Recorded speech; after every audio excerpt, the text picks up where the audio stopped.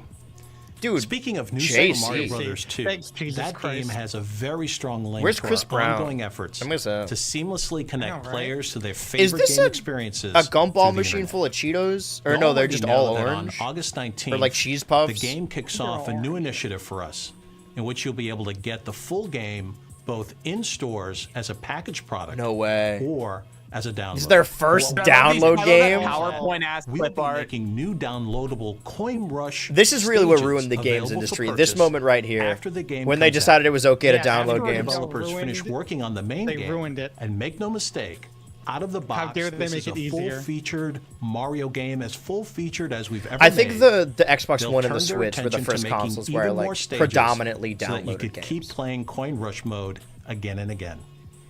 I can't say Actually, how or if when you we'll be owned a releasing these Famicom, stages there since were they a haven't few even been made DLC yet. you could purchase. But we're excited and about the then that would work possibilities that with online Famicom. connectivity provides for helping Yeah, players Reggie. get more out of And the his games Goron that statue. they already love the most. The Fire Emblem game Okay. we're releasing in 2013. This isn't the logo that is another Awakening game used, that'll right? feature robust, No, This is no, placeholder just like some, NES. like- only available as Yeah. a download. I don't think. And we'll this have is more not like information a on that logo. in the Period. future. It And just- if August Oh, they made 19th that is up. just too long for you to wait, Did here are Pokemon a come few out more yet? things coming X up and in Y? the No, that's Or, shop 13. Gale of that we Darkness? think will help Oh. make the wait No, Gale of a little Y was Did bearable. 13. that come out yet? First, Yes. we'll be I thought it came making out Super right after Mario the Land, Direct. Yeah. Mario's first No, ever I don't think so. They handheld just said adventure, March. Oh, okay. available I had for this a on the download 3DS. This is the first at a time I played special this game. price of $2.99 starting Friday, June 22nd That's through Sunday, crazy. June They would 24th. never do Next up, $2.99 nowadays. we've got an exciting July plan. for Oh? the It'd be like 10. starting on July. See, now 5th these directs are and sort of running being through like, oh, August this is our 1st. slate of games We'll be for bringing you this two season. great new virtual console games every week. Some of the featured games Okay. include The Legend of Zelda, Kirby's Pinball Land, Trying to see which ones and I had. Mario Land, Super Mario Land 3. think I did have just this. to name a few. So be sure to check it out and come back every week to see what's new. Dude, every For those of you week? who enjoy taking 3D photos, They don't do that with anymore. Nintendo 3DS, we're giving you a new way to see the amazing pictures taken by other users. Starting July 2nd at Photo I do not Showcase remember Yeah. that. Nintendo.com, you'll be able to They submit were 3D I don't want to say photos naive, for but like a chance lot to be more part of a optimistic about how curated kind the internet online is. photo gallery called Especially with 3D Miiverse. Photos Speaking of of the which, Week. The gallery will not apparently only there is no exhibit the filter best-looking for that 3D Friends photos, Note thing. but it also So, lets viewers vote and that's share them. Oh yeah, through we didn't social talk. Okay, media. real quick. Along- Whatever you want. It was here somewhere. It was one of these. Added the ability to invite friends. Yeah, friends that haven't finished game chat.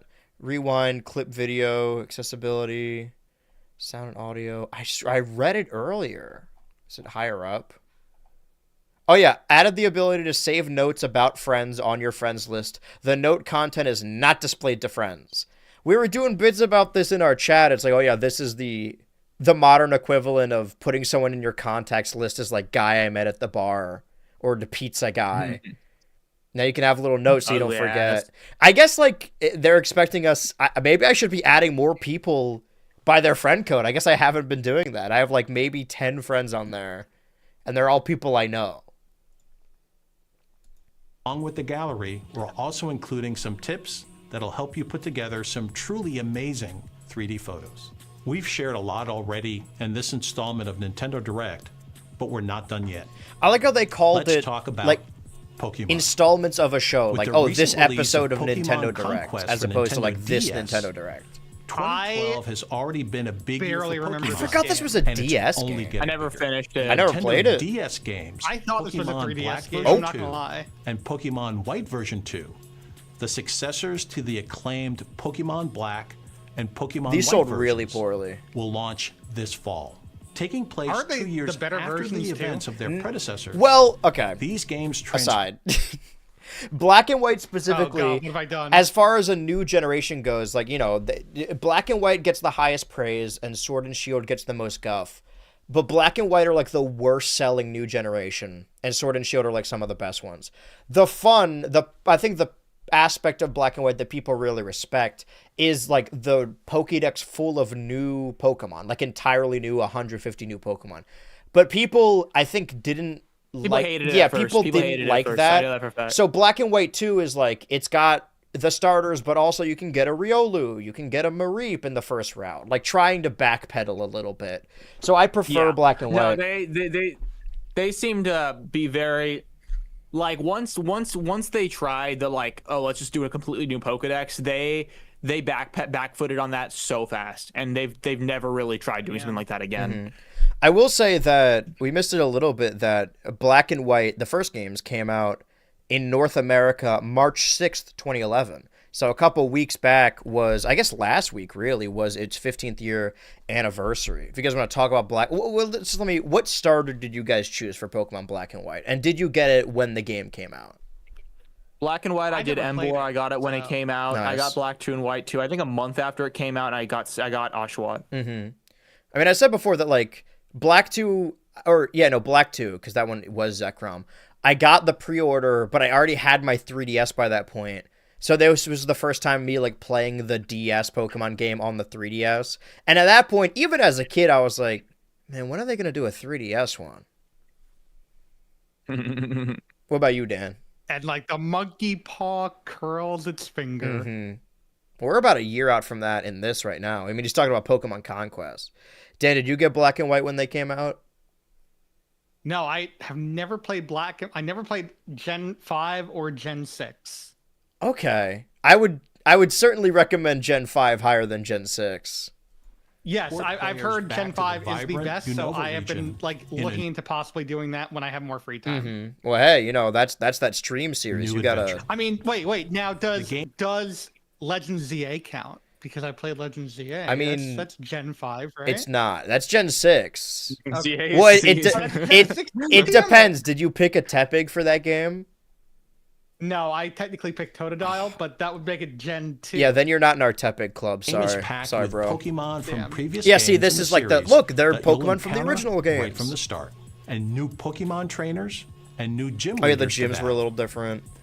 These games are playable in 2D on Nintendo 3DS and mark the first time we've ever I thought he was going to say and and 3D. I was going to say, no, they're not. Pokemon role-playing game. Believe me, you don't want to miss them. And for those of you who'll be playing Pokemon Black 2 and Pokemon White 2 on Nintendo 3DS That's me. or Nintendo 3DS XL, Oh, that's not me. You're in for a treat. We have 2 titles that'll be available for purchase from the eShop was this this the fall. Pokédex? Yeah. That'll help you get the most out of these massive games. That's funny. This I did. Pokemon No, Dream this is Center the lets AR, you like, search you for gotta track Pokemon them. through augmented Isn't this reality. Dream? Bullshit. And This get is your Terry Dream knows, Radar yeah. or It can something? be transferred into your Pokemon Black 2 and Pokemon White 2. Is this Reggie's The game house? includes So hard-to-find Pokemon you might have trouble It looks catching so in other ugly. games. I like to think that like Reggie did Tornadus, film this in his house. Thundurus, and Landorus.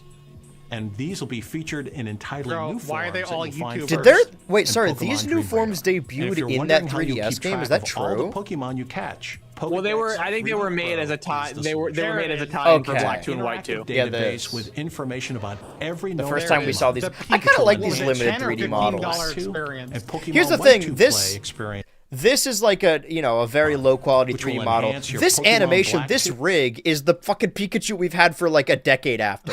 Like this exact idle animation exists in Sword and Shield. You're not wrong. And Pokemon White 2 play experience by detailing when There's White Pokemon Kyurem. evolve, what moves they can learn, and how they stack up against other Pokemon in battle.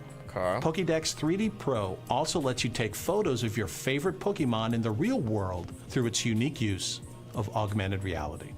That's I mean, a lot this of Direct information is about closer Pokemon, to and there's Pokemon even Go than more we to are. learn before these games They're almost launch. there.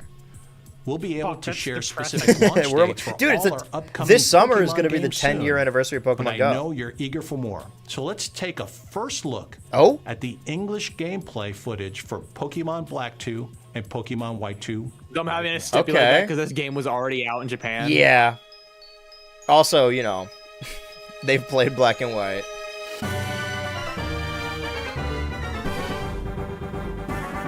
Wait, I didn't watch the spoiler. This is thrilling stuff. Oh, Tepig Supremacy. Alright, I should watch there too. I think I chose Snivy in Black 2 because I already chose Tepig in White. Okay. Sure. I guess they were From keeping it close to the Nintendo chest. 3DS XL I will to say the outstanding that array I of new think games this is a launching contentious throughout the argument. rest of the I don't year. like the Battle There's really Frontier, no so I think experience Black 2 and White 2 comparable have the best to the post game. handheld gaming fun of Nintendo 3DS. I If you will don't take your yet have a word for Nintendo that. 3DS, there's never been a better time to get on board. I hope you've enjoyed everything we've shared with you today. I've started And thanks playing for Black and watching. White Actually, for my favorite weekly game Monday is, nights, new my Pokemon Patreon Snap. series. It's got. Oh, wait, that's the end of it. Stop. I don't want to see the Wii U preview. All right, well, now we're 5 weeks deep into this. There was a pre and post E3 Direct because E3 2012 was like a week before this. I think we looked this up before. What was? Hold on. Did they show off anything? I guess it's just all Wii U, right? Yeah, that's where we saw Pikmin. Yeah. Was this when Pikmin was revealed, or did we know about this? Yeah, I think Pikmin you ever 3, watched like this? I think they said that they were working on it like before they officially and showed there's it New off. U. Did we ever watch this? I actually don't We remember. didn't, because it's not technically a direct. Because this is an We're skipping the in-person E3s, I presentation. see. Yeah, this is the one I played, the Gotcha, Wii U gotcha. Scribblenauts Unlimited. This was great, and honestly, it's still the best console to play it on. The Wii, yeah. Have they made another? Because No, there was a they- Switch one. It was a party game, and it was dumb. Yeah, I And remember then they're getting like, We're sorry. We'll port the good one. Yeah, I remember getting it the first year of the Switch because I was like, I just want to get a bunch of multiplayer games so I can hand my Joy-Cons to people. And it legitimately didn't work. Like, I couldn't get it to work. We got Ninja Gaiden, we got Wii Fit U, we got... I think like the big thing is like Karaoke they Just they Dance. censored it for the Switch because they took out the Mario and Zelda stuff. Scribblenauts Unlimited? Yeah, there was no Mario or Zelda stuff in 40 Unlimited minutes for into Switch. E3 and they're going to show you Sticker Star? Where else? Ugh, Oh, there's yeah, Luigi's Mansion. Luigi's Mansion. Yeah. Well, like, this was...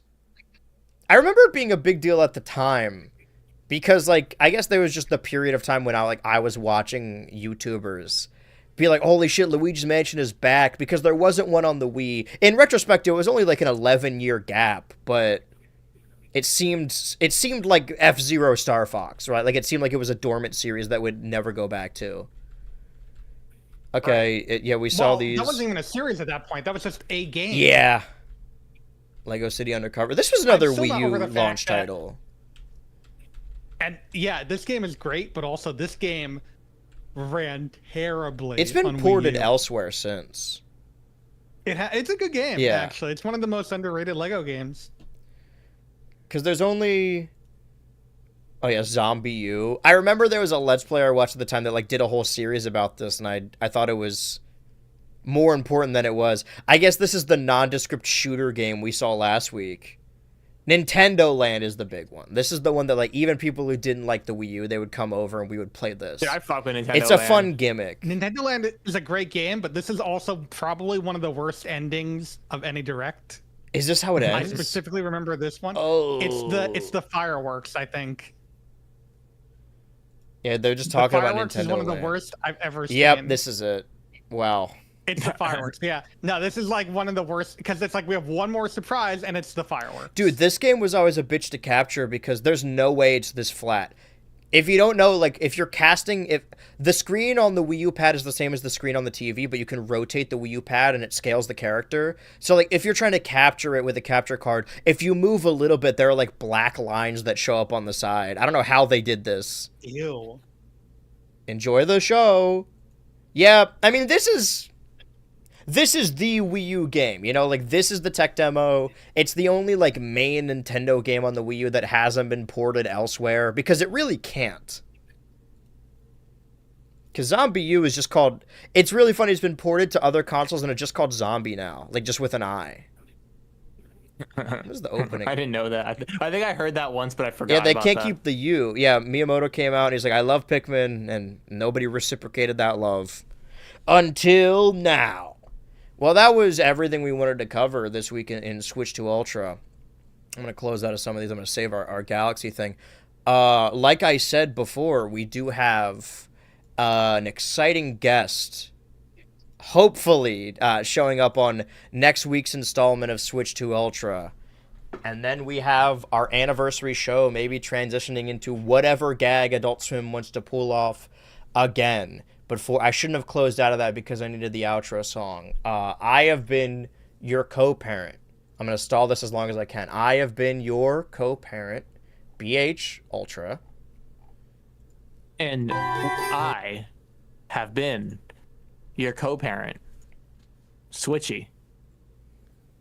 And I guess at that point, that would make me, if we're going on the order of Andrew being one co-parent and Switchy being another co-parent, if we're going based on logic, I guess that would make me your Funkle Dan. And I think that in between episodes, we're all gonna go and buy these talking flowers in bulk so you can have our review. Maybe, well, not the next episode. Maybe an episode will be held via game chat. But for right now, mark your calendars for next week. Same Switch 2 Ultra featuring Dan time. Same Switch 2 Ultra featuring Dan Place. I'm hanging up. Hold on. There we go. There it is.